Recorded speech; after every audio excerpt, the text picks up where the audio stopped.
yang sama-sama kita muliakan, kita hormati para wakil talqin Guru Agung Pangersabah yang dibisarkan hadir pada MOI subuh kali ini.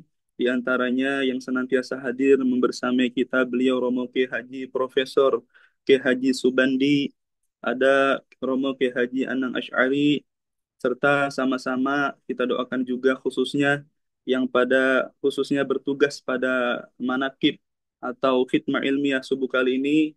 Izinkan saya menggantikan beliau Romo Ki Haji Imam Setiono. Semoga beliau senantiasa selalu disehatkan Allah, segera diberikan kesehatan oleh Allah dengan karomah barokah. Begitupun semua saudara-saudari kita ikhwan akhwat rahimakumullah yang mungkin sedang sakit dimanapun berada, Allah angkat penyakitnya dan senantiasa dibisarkan untuk khidmat dengan Abah dan istiqomahkan dalam amalia pecinta kesucian jiwa ini. Amin amin ya rabbal alamin. Begitupun yang sama-sama kita muliakan, kita cintai, kita hormati, kita ta'zimi orang tua saya, orang tua kami semua, beliau Bunda Haya, Prof. Riyatno dan Bunda Sari, serta semua para sesepuh MOI dan para petugas manakib, diantaranya Ustadz Suyatno, serta Pak D. Harun Ar-Rashid. Dan semua, kita semua mudah-mudahan selalu sehat walafiat dan dibisarkan selalu khidmah sama Abah dengan karamah barakah beliau. Allah berkahi semuanya, segalanya, selamanya. Amin, amin, ya rabbal alamin. Ibu bapak yang dirahmati Allah subhanahu wa ta'ala, pada subuh kali ini yang berbahagia, mari sama-sama izinkan saya ingin bertabaruk dalam kitab Fadhailus Syuhur, yang mana kitab ini kita ketahui ditulis oleh Yang Mulia Guru Agung Pangersabah. Pada bulan ini masih dalam bulan Ramadan, Ramadan 1, yang mana dalam Ramadan tersebut ada satu huruf, yaitu insya Allah saya ingin bertabaruk dalam huruf alif. Wa ammal alifu fi hadha syahri al-idn. Adapun huruf alif pada bulan ini, Pangersa Abah memaknai dengan al-idn, yaitu izin. Yang dimaksud dengan izin dalam bab ini adalah wal muradu huna idznullah, yaitu izin dari Allah Subhanahu wa taala. Ka'idnihi ta'ala li ruhil amin nuzul al-Qur'an ala Rasulillah sallallahu alaihi wasallam ala qalbihi sallallahu alaihi wasallam. Qala Allah ta'ala qul man kana aduwan li Jibril fa innahu nazzalahu ala qalbika bi idnillah. Surat Al-Baqarah ayat 97. Jadi, Bu Babel rahmati Allah, pangersa Abah mentakwil huruf alif ini dalam Ramadan adalah bermakna al-idnu, yaitu idnullah, izin dari Allah Subhanahu wa taala. Sebagaimana kata Abah, izin yang diberikan Allah kepada Ruhul Amin, yaitu malaikat Jibril, untuk menurunkan Al-Quran kepada hati baginda Nabi Muhammad SAW. Sebagaimana Allah Ta'ala berfirman yang artinya tadi, barang siapa yang menjadi musuh Jibril, maka Jibril itu telah menurunkannya Al-Quran ke dalam hatimu dengan izin Allah. Surat Al-Baqarah ayat 97. Ibu bapak yang dirahmati Allah Subhanahu wa taala, Ruhul Amin saat itu kita ketahui yang menjadi mursyid, katakanlah yang memasukkan kalimat inti Al-Quran, yaitu Quran syariat dan hakikat. Nah, Quran syariat di sini yang kita ketahui pada terjadi tepat pada hari tanggal ini, yaitu 17 Ramadan, itu ada momen yang luar biasa, yaitu yang namanya Nuzulul Quran. Nuzulul Quran ini kita ketahui para mayoritas umum mengartikan bahwasanya turunnya Al-Quran. Cuman simpelnya pangersa Abah, guru kita semua mengartikan turunnya Al-Quran itu berupa Quran syariat dan Quran hakikat. Quran syariat di sini adalah yang pertama turunnya surat Al-Alaq ayat 1 sampai 5, yang mana kita ketahui ayatnya A'udzubillahi minasyaitonirrajim. Iqra bismi rabbikal ladzi khalaq khalaqal insana min 'alaq Iqra wa rabbukal akram alladzi 'allama bil qalam. Shadaqallahul azim. Jadi Ibu Bapak yang dirahmati Allah, surat Al-Alaq tersebut ayat 1 sampai 5 itu turun pertama kali di Gua Hiro. Yaitu surat yang pertama kali turun di Gua Hiro kepada Nabi SAW, Quran Syariat, pada malam 17 atau tanggal 17 Ramadan.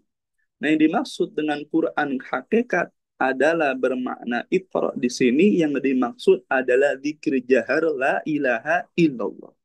Bismi Rabbik, dengan menyebut nama Tuhanmu, yang dimaksud adalah zikir khafi. Jadi dua zikir ini yang kita amalkan adalah amaliyah pertama yang Nabi SAW terima dari Ruhul Amin saat itu, yaitu malaikat Jibril alaihi salam di Gua Hiro. Jadi Nabi ditalqin oleh malaikat Jibril, dimasukkan kalimat la ilaha illallah ke dalam ruh kanjeng Nabi SAW, ditalkinkan kalimat yang mulia ini. Maka saat itu malaikat Jibril menjadi ruhul amin, ruh yang terpercaya oleh Allah, dipilih oleh Allah. Maka silsilah kita setelah yang apa, setelah Allah Subhanahu wa taala, kalau kita baca silsilah taqiyin, tidak langsung Nabi Muhammad, tapi melalui malaikat Jibril dulu, baru baginda Nabi Muhammad SAW. Ini merupakan contoh, ibu yang rahmati Allah. Walaupun kita yakini, harus kita yakini, kedudukan baginda Nabi Muhammad SAW itu di atas para malaikat. Bahkan malaikat Jibril, di atas para nabi, di atas para rasul, di atas para semua makhluk ciptaan Allah, yang paling utama di sisi Allah adalah kedudukan baginda Nabi Muhammad SAW. Akan tetapi hikmahnya adalah contoh bahwasanya kita hidup harus berguru, harus punya guru. Kalau karena sampai Abah mengatakan, kalau ada orang yang mengatakan iman, memiliki iman tanpa guru, berarti dia, orang itu merasa lebih istimewa dari kanjeng Nabi Muhammad SAW. Abah mengatakan, mohon maaf, hanya orang edan kurang setan yang merasa lebih mulia dari Nabi Muhammad SAW. Nabi saja ditalqin, Nabi saja menerima wahyu, khususnya Quran syariat dan hakikat, yaitu dzikir la ilaha illallah dan dzikir khafi yang ditanamkan melalui ruhul amin malaikat Jibril. Masa kita tidak mau mendapatkan hakikat keimanan tersebut, hakikat nuzul Quran tersebut? Maka kita harus bersyukur, alhamdulillahilladzi faddalana ala katsirin min ibadil mu'minin, dengan izinullah, dengan izin dari Allah, nuzulul Quran yang diterima oleh baginda Nabi SAW, hakikatnya dzikir jahar dan khafi, kita juga menerima dari ruhul amin kita. Siapa? Silsilah ke-38 ruhul amin. Sekarang kita yakini beliau adalah Guru Agung Pangarsa Abaos Qaddasallahu sirrahu. Jadi ibu dan rahmati Allah, kita bersyukur dengan izin Allah. Momen spesial tersebut yang luar biasa terjadi pada diri baginda Nabi SAW. Bahkan saat itu Nabi dijadikan, diangkat menjadi Nabi, diangkat menjadi utusan Allah, usia 40 tahun saat itu ketika menerima ini. Ketika diangkat, menerima ini, menerima Quran syariat dan khusus Quran hakikat. Jadi ibu bayi rahmati Allah, diangkat derajatnya Nabi SAW sampai derajat yang paling tinggi di sisi Allah, dikarenakan Nabi diantara yang menerima hakikat Quran ini. Yaitu kita telah amalkan dan sudah kita amalkan dan terus insya Allah kita yakini kita amalkan dengan izin Allah, dengan izin pangersaabah, dengan syekh mursyid kita di Jahar dan Kofi. Maka kita harus bersyukur, sangat harus bersyukur. Berarti 17 Ramadan yang luar biasa, orang di luar sana mungkin hanya setahun sekali merayakannya. Kita setiap manakiban, karena manakib ini dalam rangka merayakan 9 kemenangan, di antaranya la'allakum tattaqun, nuzulul Quran, turunnya Quran hakikat ke dalam ruh kita semua, ke dalam hati kita semua, karena kita telah dan sudah mendapat talqin dzikir dari Ruhul Amin. Alhamdulillahilladzi faddalana ala katsirin min ibadihil mu'minin. Lah ini semua ibu bantu rahmati Allah tidak mungkin terjadi dan tidak akan terjadi kalau tidak dikehendaki oleh Allah Subhanahu wa taala. Sebagaimana baginda Nabi SAW juga, kalau kita izin Allah itu banyak. Mohon maaf. Bagaimana Abah menjelaskan dari kitab ini? Seperti bagaimana sihir, kata Abah, dan seumpamanya, sihir, musibah, bala, kemudahan, semua. Itu semua tidak akan datang kepada kita semua, kecuali datangnya hal tersebut atas idznullah, izin dari Allah Subhanahu wa Ta'ala. Kalau pangersa Abah, Masya Allah, memberikan contoh diantaranya. Ada firman Allah, Allah Ta'ala mengatakan, Abah mengutip firman Allah dalam surat Al-Baqarah. Wa ma hum bidharrina bihi min ahadin illa biidznillah. Dan mereka itu, yaitu ahli sihir, tidaklah bisa memberikan mudarat kecuali dengan sihirnya kepada siapapun kecuali atas izin Allah Subhanahu wa taala. Begitupun halnya, kata Abah, ada sebuah kelompok kecil yang dapat mengalahkan kelompok yang besar dan menghancurkan mereka dengan izin Allah Subhanahu wa taala.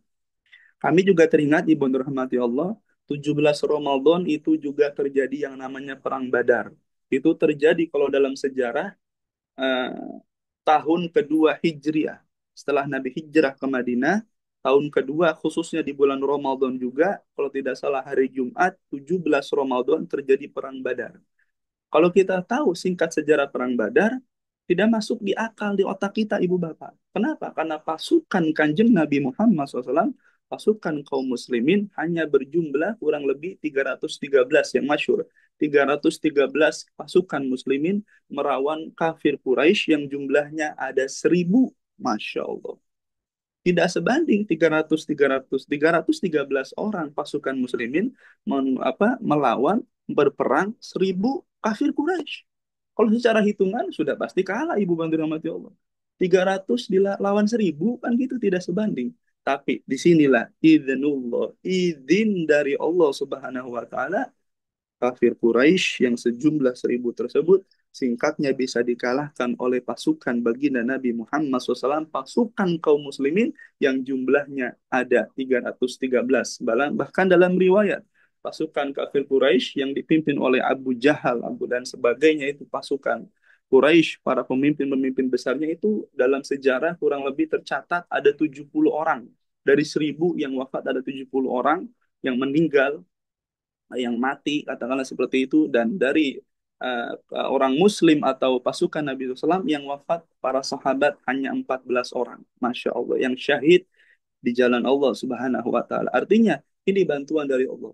Karena saat itu dalam sejarah juga diturunkannya malaikat Jibril dan para malaikat untuk membantu para ahlul badar. Maka disitulah terjadi perang Badar yang luar biasa, sampai ada satu momen yang luar biasa karena Nabi SAW sudah melihat pasukan Quraisy yang begitu banyak dahsyat menghantam orang-orang Muslim, pasukan Nabi SAW, sampai Nabi masuk ke dalam tenda. Kurang lebih dalam sejarah Nabi masuk ke dalam tenda, Nabi sampai mengangkat, saat itu saya diberikan contoh sama guru saya, Nabi sampai mengangkat tangan begitu tinggi berdoa sama Allah yang kurang lebih doanya, ya Allah, seandainya kami atau pasukan saya, katakanlah pasukan Islam, pasukan kaum muslimin ini kalah di saat ini, kemungkinan besar mungkin setelah kalau ini kalah tidak ada lagi yang menyembahmu wahai Allah. Kurang lebih seperti itu, sampai Nabi berdoa sangat khusyuk, sangat luar biasa, sampai belum meneteskan air mata, sampai dalam riwayat saking tingginya beliau berdoa rida atau sorbannya sampai jatuh. Saking beliau berdoa bahwasanya memohon kepada Allah, dan Allah Subhanahu wa taala mengkabulkan doa Nabi dan memenangkan peperangan Badar. Dan disitulah luar biasa Ibu Bapak rahmati Allah, menanglah kaum muslimin melawan kafir Quraisy yang jumlahnya 1.000. Itu semua juga terjadi atas idznullah, izin dari Allah Subhanahu wa taala. Begitupun Ibu Bapak rahmati Allah, kalau dalam mengatakan peperangan-peperangan, Nabi SAW juga pernah kita dengar. Ketika pulang dari peperangan, Nabi mengatakan, Roja'ana minal jihadil asghar ila jihadil akbar. Dan Nabi, kita ini baru pulang dari perang kecil, kata Nabi, menuju perang yang besar. Nah, sahabat bertanya, ya Rasulullah, apa itu yang kamu maksud perang besar? Belum mengatakan yang dimaksud perang jihad, jihadun nafsi, yaitu jihad melawan diri sendiri, melawan nafsu sendiri, nafsu buruk kita. Dan tidak ada yang bisa memenangkan nafsu dalam diri, berperang melawan diri atau nafsu buruk kita, bisa kita jinakan, kita lunakan, bisa kita arahkan ke hal yang Allah ridhoi, kecuali dengan zikir kepada Allah Subhanahu wa taala. Hanya dengan zikir, zikir yang ditanamkan dengan izin Allah. Tadi zikirnya adalah la ilaha illallah dan zikir khafi. Dua zikir ini, Bapak Ibu rahmati Allah, yang diterima oleh Nabi SAW pada saat nuzul Quran 17 Ramadan telah diberikan kepada kita. Inilah senjata kita. Zikir jahar, zikir khafi, ada dua senjata, dua pusaka yang Allah berikan kepada orang-orang pilihan Allah, kepada Ruhul Amin, diberikan kepada para murid-muridnya, kepada ikhwan akhwat saat ini, untuk apa? Memerangi nafsu dia. Perang Badar, perang Khandaq, perang-perang Khaybar, perang-perang besar yang kita dengar dari zaman Nabi SAW, Nabi mengatakan semua perang itu kecil, kata Nabi. Perang yang paling besar adalah kita akan melakukan laksanakan setelah ini apa? Yaitu kata Nabi ke para sahabat, perang menawan diri sendiri. Dan kita, hawa nafsu kita bisa dikekang, bisa diperangi, bisa dijinakan nafsu buruk kita hanya sekali lagi dengan zikir yang ditalkinkan oleh Ruhul Amin. Dengan mengamalkan zikir la ilaha illallah khususnya setiap ba'da sholat dan zikir khauf yang terus berdetak dalam hati, dua zikir ini, dua senjata ini, dua pusaka ini adalah kita bisa mengekang, mengalahkan nafsu buruk yang ada dalam diri kita. Sehingga kata Abah, kalau pengen amaliyahnya enteng, amaliyah mursyid, sholatnya awal waktu, pengen sholat sunnahnya bisa enteng, bisa apa namanya melakukan hal-hal kebaikan, bisa mengundang sesuatu yang Allah ridhoi, apapun itu, maka tidak ada cara lain untuk mengentengkan itu semua terkecuali memperbanyak zikir kepada Allah, khususnya di kerjaan. Makanya kata Abah, setiap malam kalau bisa zikirnya jangan 165 kalau bisa. Mudah-mudahan kita dan semua dibisakan istiqomah. Minimal kata Abah kan tuh 561 gitu kan. Atau sesuai dengan tahun Hijriah 1446 saat ini. Atau 987 atau 789. Bilangan-bilangan karomah. Atau tahun Masehi 2025 saat ini. Dan seterusnya. Intinya diperbanyak. Bukan untuk siapa-siapa, untuk diri kita dulu agar kita bisa mengekang, menjinakkan nafsu kita. Kalau diri kita sudah bisa menjinakkan nafsu buruk kita, maka kita akan bisa memberikan kebaikan buat orang lain. Karena ibarat kata peradaban dunia yang sering disebut dalam manakib, tidaklah terjadi peradaban dunia sebelum diri kita pun beradab sama diri kita sendiri. Peradaban dunia bisa terjadi kalau orang-orang yang maksudnya pribadi-pribadinya sudah beradab. Nah, tidak ada yang bisa mempunyai akhlak mulia, adab yang mulia kecuali memperbanyak zikir. Sebagaimana Abah pernah mengatakan, la yasilu makhluk illa kholik, la yasilu makhluk illa kholik, tidak akan sampai makhluk kepada sang kholik illa bidzikir, kecuali dengan zikirnya. La yasilu makhluk illa kholik illa bil akhlak. Tidak akan bisa kita sampai kepada Allah kecuali dengan akhlak. La yasilu akhlak illa bimudawamati dzikrillah. Dan tidaklah kita mempunyai adab akhlak yang baik terkecuali dawam istiqomah zikir kepada Allah Subhanahu wa taala. Nah, jadi untuk peradaban dunia, untuk akhlakul karimah, untuk mendapatkan kebaikan-kebaikan dari Allah, di antaranya yang terbaik, ahsanul hasanat, yang terbaik dalam segala kebaikan adalah memperbanyak zikir kepada Allah, baik jahar maupun khafi. Maka ibu bapak yang dirahmati Allah, inilah kita bersyukur nuzulul Quran yang kita sering dengar pada umumnya dirayakan setahun sekali, kita setiap mana merayakan itu. Karena kita sudah mendapat hakikat Al-Quran, yaitu ditanamkan dua zikir jahar dan khafi. Maka kita menjadi ahli Quran. Sebagaimana Abah saya juga pernah dengar langsung dari pengarsa Abah. Amalatul Quran awliya Allah. Pembawa Al-Quran adalah para wali-walinya Allah Subhanahu wa Ta'ala. Apakah Quran syariat? Maksudnya bukan. Kalau kita bawa Quran seperti kitab misalkan seperti ini, sulit membawanya setiap hari kemana-mana bawa kitab.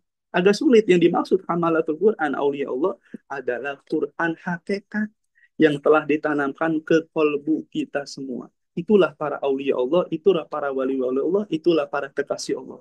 Dan kita telah mendapatkan itu semua. Mudah-mudahan semakin tinggi derajat kita di sisi Allah dengan karamah wasilah pangersabah, dan intinya semoga kita diistiqomahkan untuk mengamalkan, mengamankan, melestarikan amalia bacita sucian jiwa ini, terus diwariskan kepada anak cucu kita, diwariskan kepada orang-orang yang kita cintai, kepada saudara-saudari kita, dan khususnya semua saudara-saudari kita, kita minta izin sama Allah, minta izin sama pangersabah. Orang yang kita cintai yang belum mendapat hak talqin dzikir ini, segera mendapat hak talqin dan beliau bisa merasakan hakikat nuzulul Quran, keimanan yang manis, ibadah kepada Allah Subhanahu wa taala. Amin amin ya rabbal alamin. Mungkin itu saja. Mohon maaf yang dapat saya dan kami sampaikan. Kurang lebihnya mohon maaf. Allahumma waffiq ila aqwamit thoriq. Assalamualaikum warahmatullahi wabarakatuh.